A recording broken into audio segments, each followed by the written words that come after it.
In the last video with the V6 Accord, we fabricated a turbo kit using a big pallet full of vibrant performance parts. We got the entire hot side done. We got the turbo on there, installed fully, and we got it running.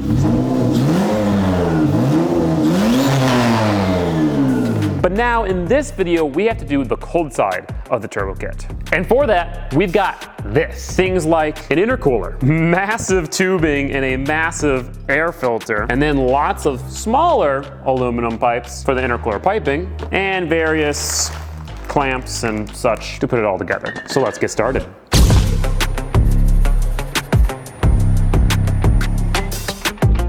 So first things first, we gotta mount the intercooler because everything else besides the intake connects to that bad boy right there. Before we do that, we gotta go ahead and take this bumper off, clear some room.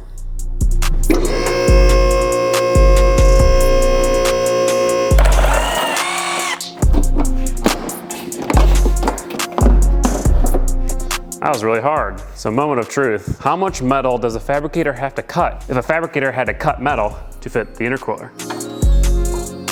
Okay, so there's some sensor down here. Wahoo sensor. Sensor? I hardly know her. Probably something to do with crash safety. Crash safety or turbo, what's more important? I think we all know the answer to that.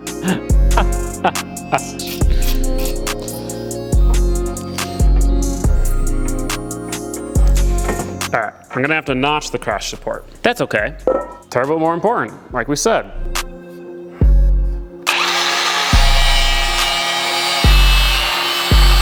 Tool switch. One chunk.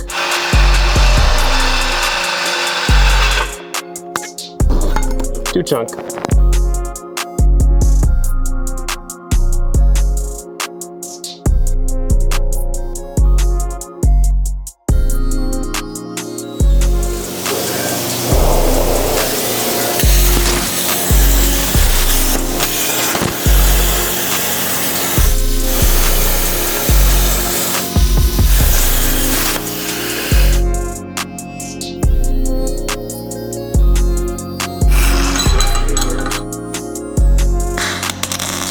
So the intercooler is now mounted nice and solidly with these 1/4-inch brackets. Go ahead and test with that bumper, eh? That's kind of half-ass test fit, but it's gonna need very minimal trimming around the grill. In fact, we'll probably just cut the entire grill out. You wanna show the intercooler off anyway, right? But it looks pretty awesome. It fits perfectly in there. Any smaller would have looked weird. Any bigger would have just been difficult to actually fit. So that is the perfect size. And for the amount of boost we're running, that'll be plenty. Which, by the way, this is one of Vibrant Performance's just ready to go intercoolers. They have a couple of these intercoolers that are just already welded. They also offer intercooler cores. In hindsight, I maybe should have tried to make my own intercooler with one of their intercooler cores, because then we could have put the inlet and outlet on this side, which would have been way easier than what we're gonna have to do. But I'm kind of scared of making my own intercooler, so I didn't.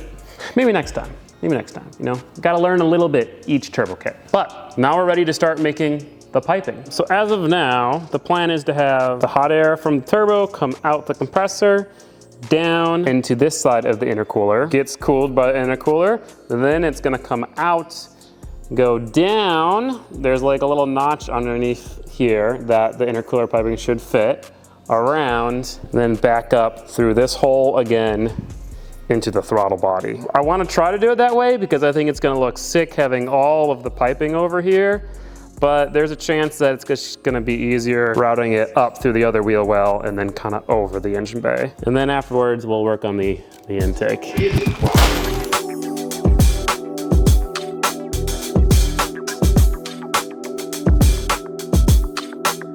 Digging around in my spare metal box to see if I had any pre-cut stuff. Already had some pie cuts, which is exactly what I need to clear this tight radius right here. Boom, beautiful. I'm just gonna go ahead and get these cleaned up and tacked together real quick and put on a flange.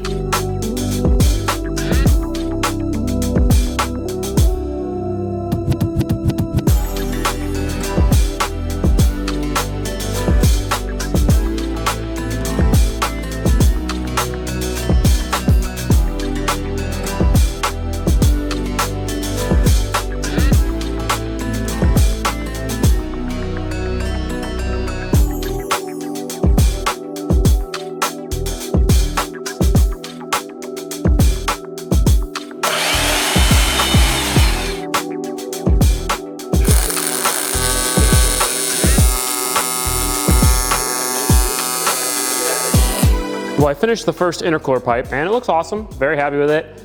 However, it doesn't fit. I knew the fog lights existed. I knew they were there. It's a big bumper, so I thought it sat out far enough, and sure enough, it does not. That pipe right there directly hits that fog light right there. So now, we gotta remake this, and I do really want fog lights. So now we're pretty much gonna cut out this middle section, go farther down, and go under the fog light. It's gonna make it way more complicated, but I like my fog lights. I want my fog lights, so.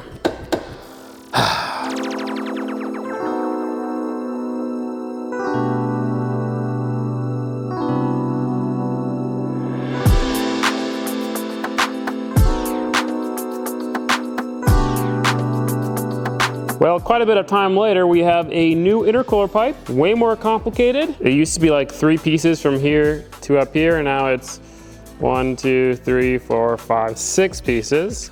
But this little divot right here is where the fog light sits. So it now clears the fog light. It ended up being worth it. I think it looks cool, and it actually fits better up here as well. So now we do the other side. So originally I was saying I want this intercooler pipe to come out under the car and then back up to this side, so it just looks like all the piping's over here. The problem with that is that in order to do that, the piping will have to sit about this low, which, as you can tell, that's a full 2 inches lower than the front lip, and it's really far forward. Whereas the down pipe lines up with the wheels, this would hit first. I think this thing would get destroyed if it was like that. So now what we have to do, we gotta come out, avoid the fog light again, come up through a much smaller hole. It's not seeming like it's very possible to fit a 2.5 inch pipe through here. Okay, as you can see, I managed to figure out a way to get an intercooler pipe through that side of the engine bay, and I think that's what we're gonna do, because with this intercooler, that's our only option. So it's gotta come out, down, around the fog light, up, through here, probably have a connector right here, then come across into the throttle body, blow off valve somewhere over there. Partly for aesthetic purposes, partly because I know the other side fits, trying to match the other side. So we got that kind of 30-degree turn down, little extension. Then we kind of come over here, and then I kind of want to do a 90-degree up. So I have to find a piece that fits in there. This is the process. Cut a piece that you think will fit and send it and see what happens. Some people like to be more measured and actually measure everything and whatnot, but I don't like doing that, because I find that no matter how hard you try to measure accurately, you don't. And then you're better off just kind of guessing and going from there. So I need more of an extension. Okay, this is more curved. Yeah, it's too curved. So I need it to be slightly less curved than that. All right. We now have a pipe going into the engine bay. Voila. Obviously, this is all just taped together right now, so gonna mark it. Weld it up.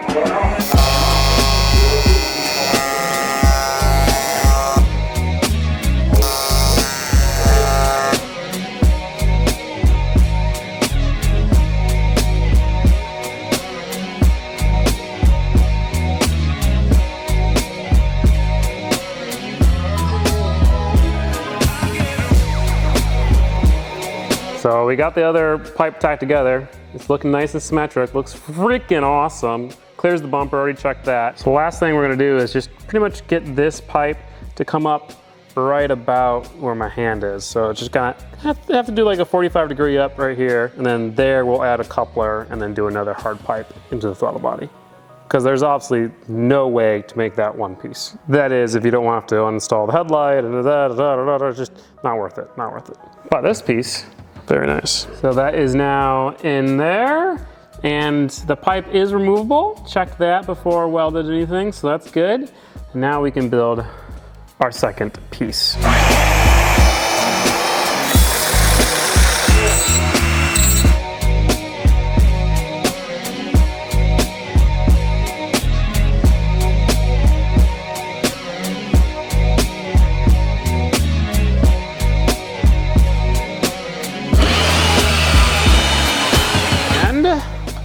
Voila.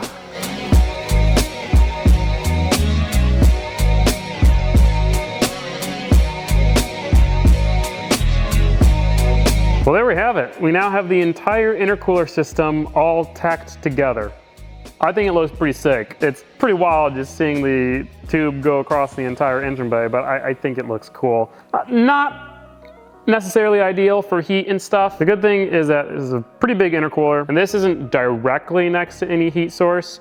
It is above the turbo, but quite a bit above. This is gonna have a turbo blanket on. There's a good air gap between the radiator hoses, so I don't think it's gonna be that much of an issue. Plus, getting cold air, we'll be able to get some nice cold air from the intake. And the air moves so fast with the intercooler piping that even if your intercooler piping is pretty hot, it doesn't actually warm up the air a whole lot. So I think we'll be good. Now, one last thing we're gonna do is go ahead and add a blow-off valve. Now I've done pretty much every blow-off valve option out there. I've done no blow-off valve and turbo flutter. That was cool, but I didn't want to damage the turbo, so I stopped that. I've done eBay blow-off valves. I've done expensive blow-off valves like HKS blow-off valves or like tile blow-off valves. Those are good, but they're like 300 bucks. What I've settled on is the Summit Racing blow-off valves. They're 70 bucks, so like a third of the price as some of the name brand stuff, and they're still very high quality. We're gonna go ahead and mount this bad boy kind of right on the inside of this pipe by the wastegate and by the throttle body. It'll be nice and easy for routing the vacuum lines, and we should be good to go.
And with that, we have all of our intercooler piping fully welded up. This vibrant aluminum welded fantastic. I actually really enjoy welding aluminum. Welding this stuff is such a breeze compared to stainless. In my opinion, it's way easier. Now, before we put those pipes back in, we're gonna go ahead and work on the intake. It's not gonna be the longest thing in the world, but essentially this is what it's gonna be. The filter is gonna be kind of down here in a cooler section of the engine bay right next to the wheel well, so it could suck up some cold air, and then it'll just be a short little aluminum piece, and then that way we can weld a barb on for the valve cover breather and some other stuff.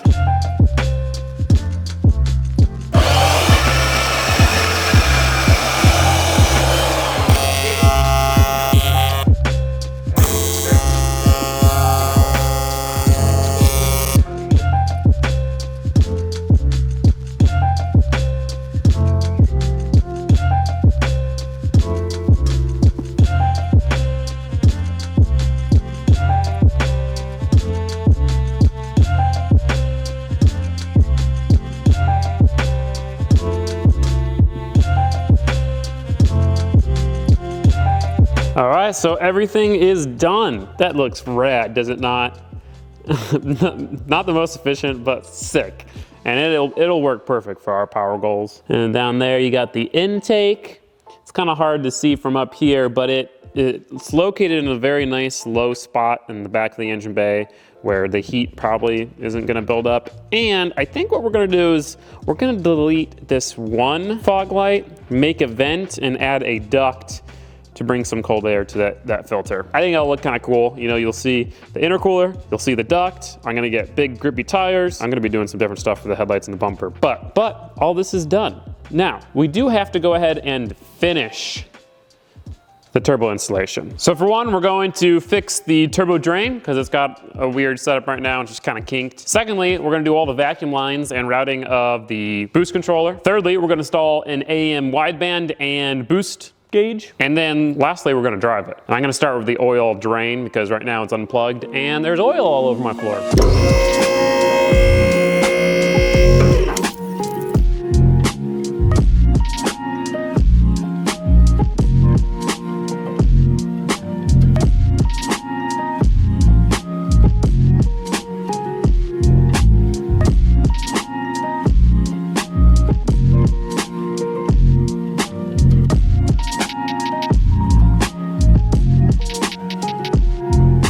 New turbo drain line. The main thing I did was change the fitting and make it 4 inches longer. The annoying part is that you can't tighten the line onto the fitting when the fitting's on the turbo. So you have to tighten the line onto the fitting and then install the entire thing onto the turbo. And that's hard. So I'm gonna now spend the next miserable hour of my life trying to line up 2 bolts way above my head where I can't see, trying to line up a gasket as well. Ugh.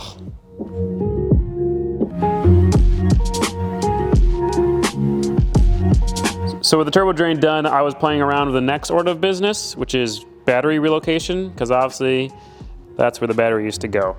Now this is the Miata battery, which is one of the smallest, just like off-the-shelf batteries. The thing is, I'm trying to avoid putting the battery in the trunk because I've already got lots of stuff in the trunk. And daily I want to keep the trunk as usable as possible. So it has to go somewhere up here. And really the only 2 spots it can go are in each of the wheel wells, which is a very, no, okay, not the wheel well, but like space in front of the wheel well. It's a very popular place to put batteries, especially on Hondas. Ideally we'd put it on this side because there's already a lot of weight with the turbo on that side. Unfortunately, that Miata battery is still too big to fit right there. But I did look online, I found a motorsports battery that is still streetable, that will definitely fit right there, or worst case scenario, on the other wheel well. So when we get that, we'll install that. Probably won't be in this video. Now, I'm gonna work on putting a wideband in the downpipe. So the plan is to go ahead and utilize this area. I don't really use this for storage at all. It kind of looks ugly because it's like half indented, half open space. We're gonna put both the gauges side by side right here. I'm just gonna fabricate a little plate that kind of blocks off this entire opening, and then we're gonna wrap it in the same suede material. So it all looks nice and matches. But before we disassemble all this to do the wiring and whatnot, let's go ahead and make that plate.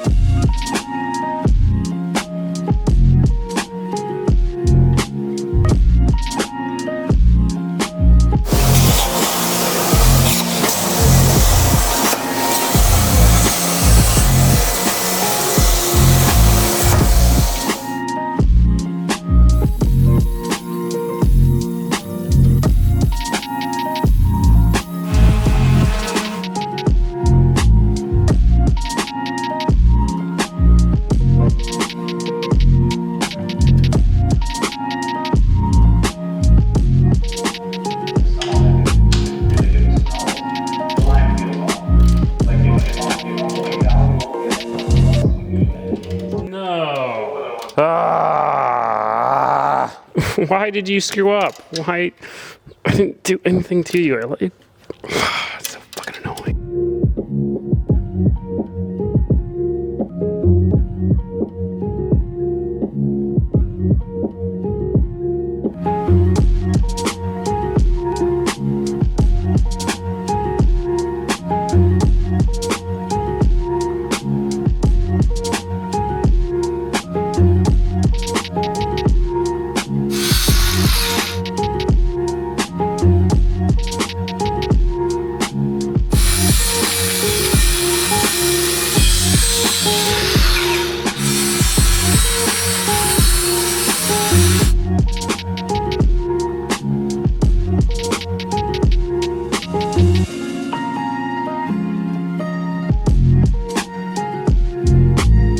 Well, it's not fully put back together, but turbo's back in, downpipe's back in with a new O2 sensor bung, wastegate's back in, blanket's back on.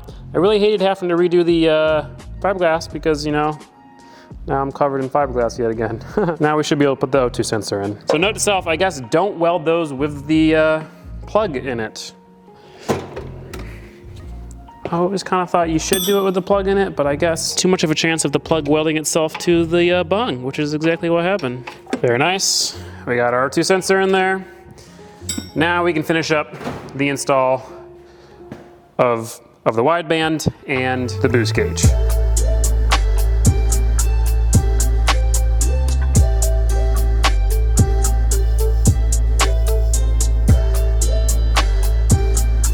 Moment of truth.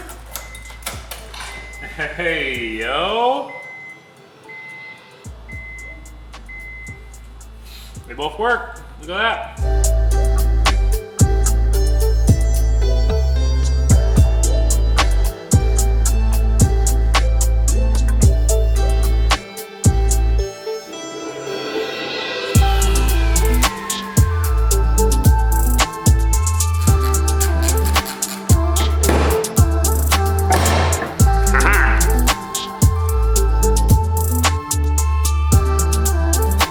Well, the boost gauge and the AFR gauge are now installed and mounted, looking nice with the suede. And everything up here is all put together. Besides the two obvious eyesores, which is the temporary battery setup and then the sub wire, which has nowhere to go because it's a temporary battery setup. For now, here's our engine bay. We have our boost controller set up here, which you saw.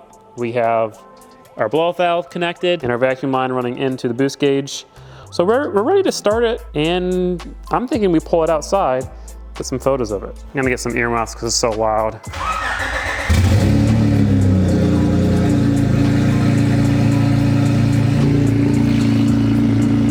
It's always cool to put a wideband on a stock tune just to see how good it is. And yeah, it's like idling at 14.7 perfectly. No leaks.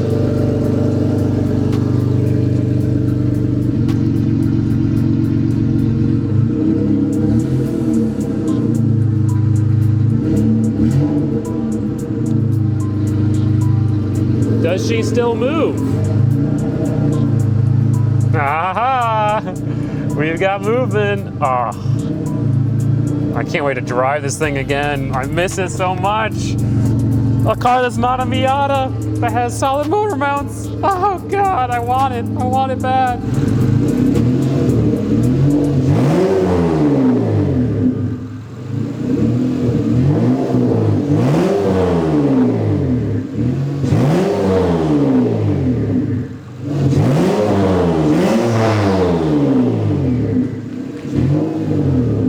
Definitely still burning some stuff off, but that sounds awesome.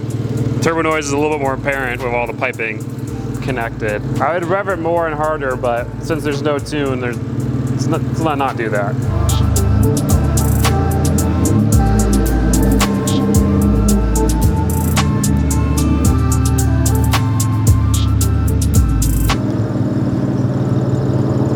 Size of the battery. Oh, it looks sick.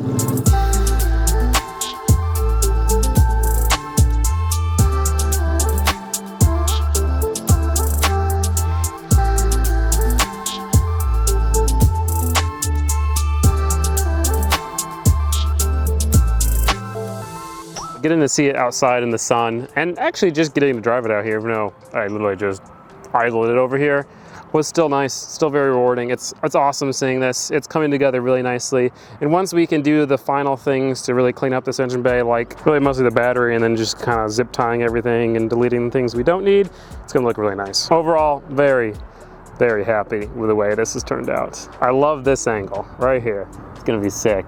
And I think what we're gonna do, one fog light there, duct right there. Oh, it's gonna be sick. I think it's gonna be very, very cool. So close to feeling this thing rip. Also, this turbo blanket does work, my goodness.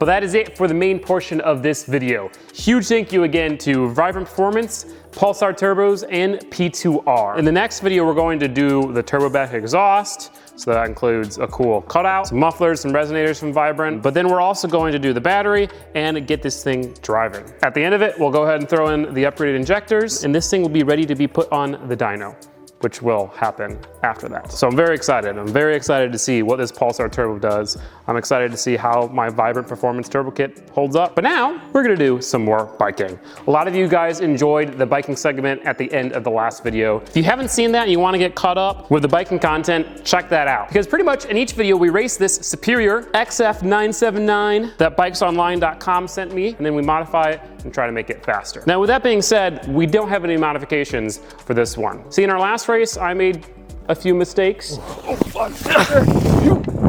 Oh, that was bad. And I'm pretty confident I can get a much better time by just trying again. I was pretty rushed the last time, but not this time. Did a lot of stuff. I messed around with the camera settings, so it should be a little less shite. And then I actually practiced and tried to stay a little extra healthy this week, which is actually one fun part about this segment, is it pushes me to be a little better.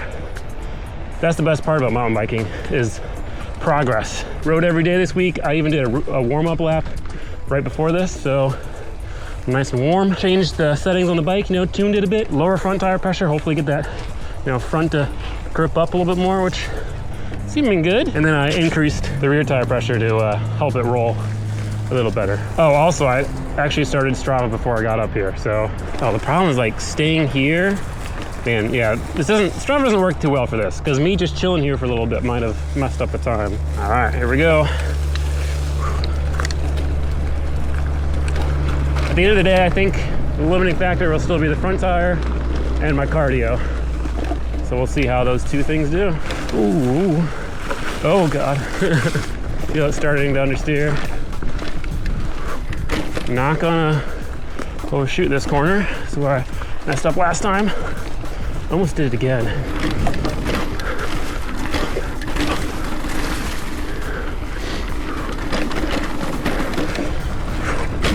Now there's some things like this where probably be faster if I avoided that, but I'm not doing the boring line. I'm doing the fun line as fast as I can. This bike is so fun. Squirrely. Like for instance, if I went straight, definitely be quicker.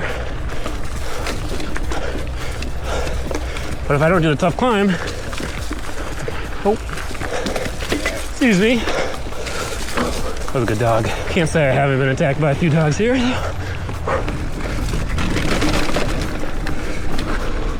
Nice. The effort of going full out for as long as this is, even though it's only 3 miles, it's quite intense. Quite fun though.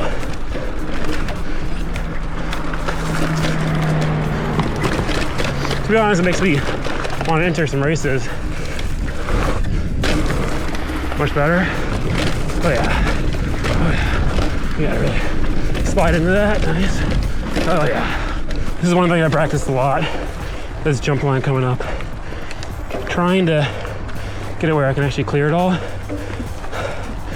It's not big or scary. In fact, it's like small and worn out, which makes it hard. You gotta pop that pedal. Very small pop here, like that. Ooh. Oh God, woo, understeered off. Oh, lost some time there. Hit the wrong line, got into the pine needles. All right.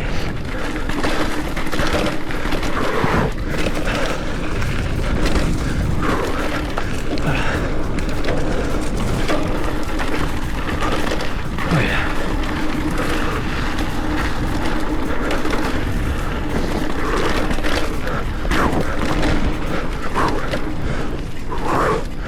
Okay. All right. We'll climb. Okay.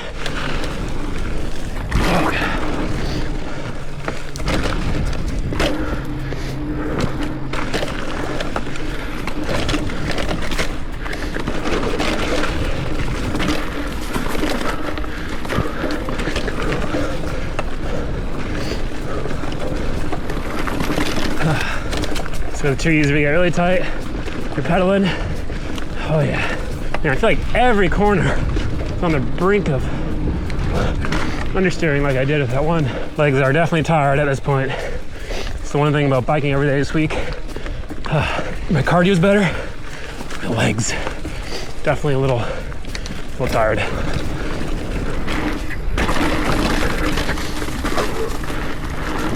Downshift.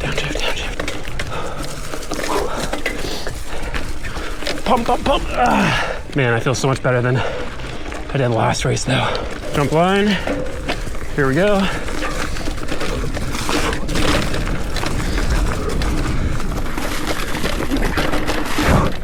Oh fuck. Came off the pedals there. Man, when you get tired, your precision is just totally gone.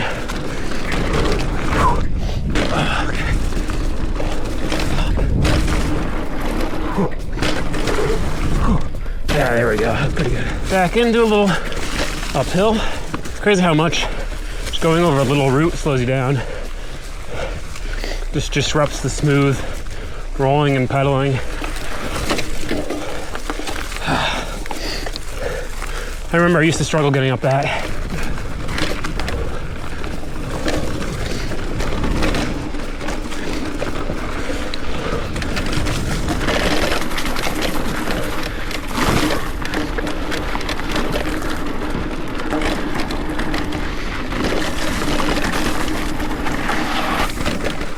I love that section.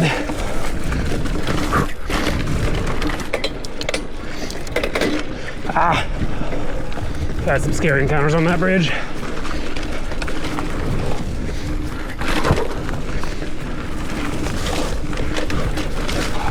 I've hit that tree before. So weird doing this compared to like running a race, because not only do you have to have good cardio, but it's not as easy as running. You gotta actually not wipe out. Like that. That's such a jank jump. Pop! Sprint to the end. Up this hill. And it's done. Oh, okay. Stopping. Okay, finish. According to Strava, it was 22 minutes and 31 seconds. I don't know if I believe that. That's a whole minute slower than it was last time. No way. It's probably because I sat at the starting line for a minute on my phone. Let's look at the footage. 20 minutes and 39 seconds is what I calculated. Also, I didn't notice until watching the footage I had something on the lens, so I'm sorry. Yeah, a minute faster than last time. Let's go. But for now, I met a local guy here, has an S13. He's gonna show me a local spot I haven't seen yet.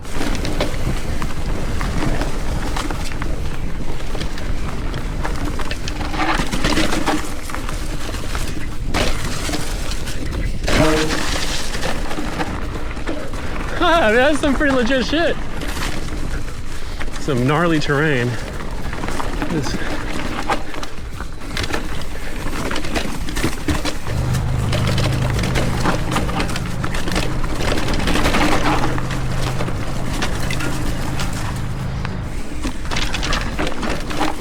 Oh my gosh, that is pretty big. Holy cow. Oh.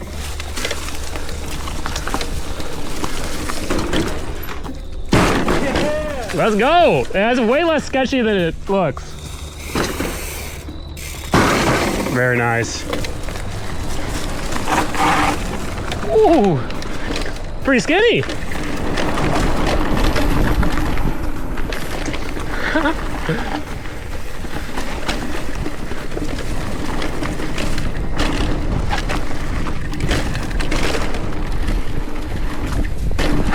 Oh. Oh, this is a gross looking lake. Yeah, like a water drain. That's sick. Yeah.